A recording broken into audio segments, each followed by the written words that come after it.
الله من الشيطان الرجيم. بسم الله الرحمن الرحيم.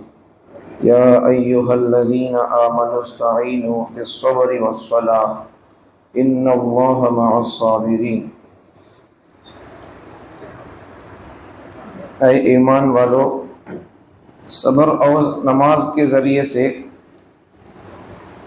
مدد طلب کرو، بے شک اللہ تعالیٰ صبر کرنے والوں کے ساتھ ہے۔ اے ایمان والو، صبر اور نماز کے ذریعے سے مدد طلب کرو، بے شک اللہ تعالیٰ صبر کرنے والوں کے ساتھ ہے۔ یہاں تک بات پہلے پارے کے اوپر سے شروع ہوئی تھی۔ یہود و نصارہ کی سوچ، ان کے عقائد، ان کا مزاج، ان کی خرابیاں اور برائیاں اللہ نے بیان کی تھی۔ یہاں تک ان کا مضمون ختم ہو گیا۔ یہاں سے اب مسلمانوں کے لیے اللہ تعالیٰ نئے احکامات، مسائل، عقائد پر اللہ سمجھانا چاہتے ہیں۔ نئے مسائل اور عقائد میں سے کرنے کے کاموں میں سے اللہ تعالیٰ مسلمانوں کو سمجھاتے ہیں کہ تم صبر سے کام لو۔ صبر معنی کیا؟ صبر کا معنی ہے رکنا، ٹھہرنا۔ لغت میں، ڈکشنری میں صبر کا معنی رکنا اور ٹھہرنا۔ شریعت میں معنی کیا ہے؟ شریعت میں صبر کا معنی 3 قسم کے لیے یہ لفظ استعمال ہوتا ہے۔ نمبر 1، عبادتوں پر صبر، طاعات پر صبر۔ نمبر 2، معصیت پر صبر۔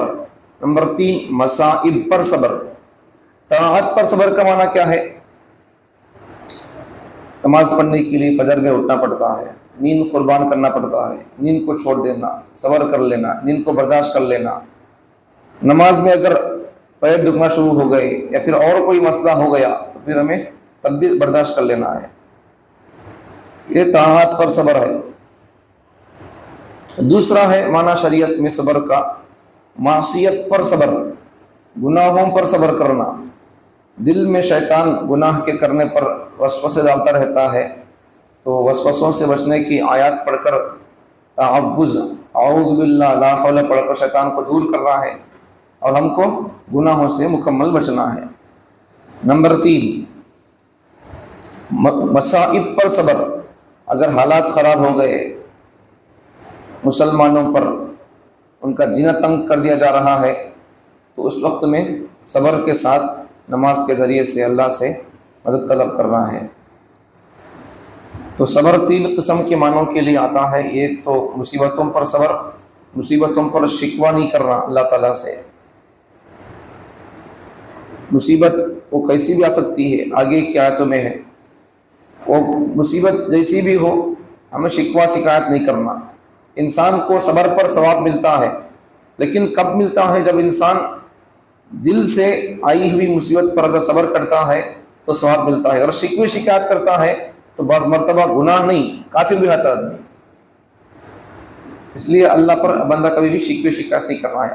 ثواب تو گیا کب کی، مان لے کو چلے گا، آنے کا نہیں ہے۔ اب مجھے دیتا کہ اللہ تعالیٰ مصیبتیں، پریشانیاں، میں اللہ کو یاد کرتا ہوں تو بول کر اللہ کو یاد کر سکتے ہو کہ اللہ کے خاص بندے یا بیٹے ہو گئے کیا؟ اللہ کے بچے ہو گئے، اللہ کے خاندان کے ہو گئے کیا؟ اس کی مرضی ہے، تمہاری تقدیر میں لکھا ہو۔ ایک لاجیکلی ایک بات ہوتی ہے، بھئی کتنا اللہ کا خاص بندہ ہوا تو کیا،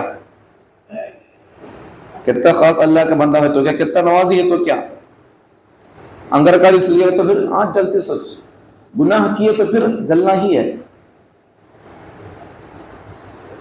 عبادتوں کی الگ الگ قسمیں ہوتی ہیں، گناہوں کی الگ الگ قسمیں ہوتی ہیں، تو ہر گناہ سے مسلمانوں کو بچنے کا حکم ہے۔ جو دل میں آ گیا وہ عبادت کر لیا، جو اس کے مزاج کے خلاف ہے وہ عبادت اگرچہ فرض بھی کیوں نہ ہو کرتا نہیں ہے۔ یہ کیا بات ہوئی ہے؟ یہ تو اسلام پر عمل نہیں ہوا، یہ تو منمانی پر عمل ہوا ہے۔ منمانی پر عمل نہیں ہونا ہے، قرآن کی آیتوں پر عمل ہونا ہے، اور وہ بھی آیتیں جو قابل عمل ہے ان پر عمل ہونا ہے۔ تو یہاں بعض لوگ الٹے سیدھے قسم کے دماغ پالنے والے لوگ اعتراض کرتے ہیں کہ یہاں دیکھو نماز، یہاں اللہ کیا فرماتے ہیں ایمان والوں سے کہ تم صبر کے ذریعے سے اور نماز کے ذریعے سے مدد طلب کرو. تو بعض لوگ یہاں سے کیا سمجھتے ہیں, صبر کیا تو خدا ہے کیا, صبر سے مدد مانگو بولتی ہے اللہ تعالیٰ. نماز کیا تو خدا ہے کیا, نماز سے اللہ مدد مانگو بولتی ہے. تو صبر غیر اللہ ہے, اللہ نہیں ہے. نماز غیر اللہ ہے, اللہ نہیں ہے. جب صبر اور نماز اللہ نہیں ہے, ان سے مدد مانگ سکتے ہیں, تو پھر ولیوں سے, نبیوں سے, علیوں سے مدد کیوں نہیں مانگ سکتے؟ ایسا نپیٹ نکالتے ہیں یہاں سے. قرآن سے آدمی پہلے پارے میں آ گیا تھا, قرآن سے آدمی کبھی کبھار گمراہ ہو جاتا. بہت سے لوگ قرآن سے ہی گمراہ ہوتے ہیں. یضل بہ کثیرا, بہت سارے لوگ قرآن کے ذریعے سے ہی گمراہ, الٹا مانا مطلب لے کر گمراہ ہوتے ہیں. ویہدی بہ کثیرا, قرآن کے ذریعے سے بہت سارے لوگ ہدایت پاتے ہیں.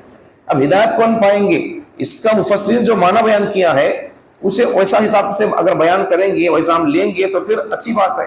اپنی حساب سے اگر عقل سے اگر معنی کرنے چلیں گے تو پھر بجائے قرآن کے ذریعے سے ہدایت کے ہم گمراہ ہو جائیں گے. اب اس قسم کے لوگوں کے لیے جواب کیا ہے؟ قرآن سے مدد مانگو ہے وہ نہیں ہے, صبر سے مدد مانگو, صبر کے ذریعے سے مدد مانگو, نماز کے ذریعے سے مدد مانگو. اور نماز میں بھی مدد نماز سے نہیں ہے, نماز میں بھی مدد اللہ سے مانگی جاتی ہے. ایاک نعبد و ایاک نستعین کے ذریعے سے. اللہ ہم نماز کے اندر اللہ سبق سکھاتے ہیں. نماز میں تم بول رہے ہو مجھے کیا بول کر, اللہ میں آپ کی بات کرتا ہوں, میں آپ سے ہی مدد مانگتا ہوں بول کر. مطلب اللہ تعالیٰ نماز کی ہر رکعت میں یہ اللہ سبق سکھا رہے ہیں, غیر اللہ سے عبادت نہیں, صبر سے عبادت نہیں, صبر کے ذریعے سے.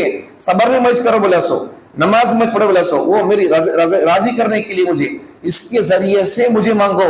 اس سے مانگو کیا بولے اللہ فرماتا بالصبری با, یہ جو با ہے اس کے ذریعے سے علماء کرام وہ معنی بیان کرتے ہیں. ڈائریکٹ نماز سے نہیں, نماز کے ذریعے سے اللہ کو پانا ہے, صبر کے ذریعے سے اللہ کو پانا ہے. ڈائریکٹ صبر کو نہیں ہے. صبر کی بات کرو بول کر کہنا ہے, صبر کی بات ہے, صبر کے ذریعے سے خدا کی بات ہے. اب اس سے معلوم ہو گیا کہ غیر اللہ کی بات نہیں ہے, یا وہ معنی نہیں ہے. اللہ کی عبادت اور اللہ سے مدد مانگنا ہے, لیکن اس کے ذریعے اللہ سے مانگنے کے لیے ذریعہ استعمال کرتے ہیں. مصیبتوں پر صبر کرنا ہے. ذریعہ الگ ہے, سے الگ ہے, اس سے الگ ہے, اس کے ذریعے سے الگ ہے. یہاں ذریعے سے, نماز کے ذریعے سے اللہ کا پسند کا کام کر کو اللہ کے قریب ہو کر اللہ کی مدد پانا ہے. صبر اگر کریں گے اللہ ہماری طرف متوجہ ہوتے ہیں, اللہ ہمارے ساتھ ہوتے ہیں. ان اللہ مع الصابرین, کوئی آیت ہے, یا ایھا الذین آمنوا استعینوا بالصبر والصلاۃ ان اللہ مع الصابرین. اللہ تعالیٰ صبر کرنے والوں کے ساتھ ہے. نماز بندہ پڑھتا ہے تو پھر اللہ کے فرشتے ساتھ ہو جاتے ہیں, خدا کی مدد شامل حال ہوتی ہے. تو پھر جب یہ پڑھتے ہیں اللہ سے بندہ قریب ہوتا ہے, اللہ ساتھ ہوتے, تو پھر اللہ کو ساتھ لے کر اپنے کاموں کو نمٹانا ہے.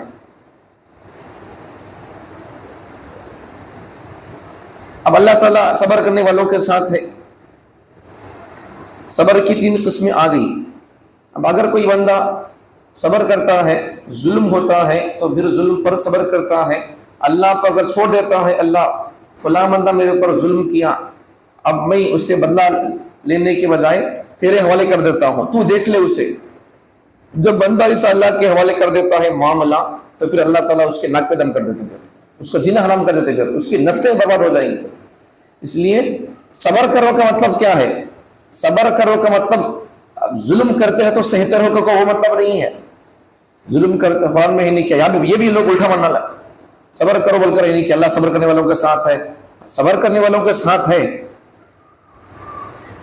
تو یہاں سے بعض لوگ الٹا مانا کیا لیتے ہیں, صبر کرنا چاہیے, مصیبتیں آتے رہتے ہیں. مطلب کیا ہے, ہمیں تمہارے ستاتے رہیں گے تو صبر کرتے رہو. ایسا ہو سکتا کیا؟ نہیں کرنا. ستانے کا ظلم کا سبق ہے کیا قرآن کے اندر؟ صبر کا سبق ہے بولتے تو ظلم کا سبق ہے کیا؟ ستاتے رہو کسی کو, ظلم کرتے رہو بولتے نہیں ہے. ایسے صبر کرو سبق ہے, ظلم نہ کرو وہ سبق ہوئی ہے. لوگ یہ سبق بڑے آسانی سے لیتے, صبر کرنا چاہیے. ہاں, ظلم کرنا کا کوئی کہاں ہے؟ نہیں ہے. تو پھر صبر کرنا کا کوئی یہاں ہے, تو کب صبر کرنا ہے وہ بھی سمجھنا ہے. صبر کب کرنا ہے؟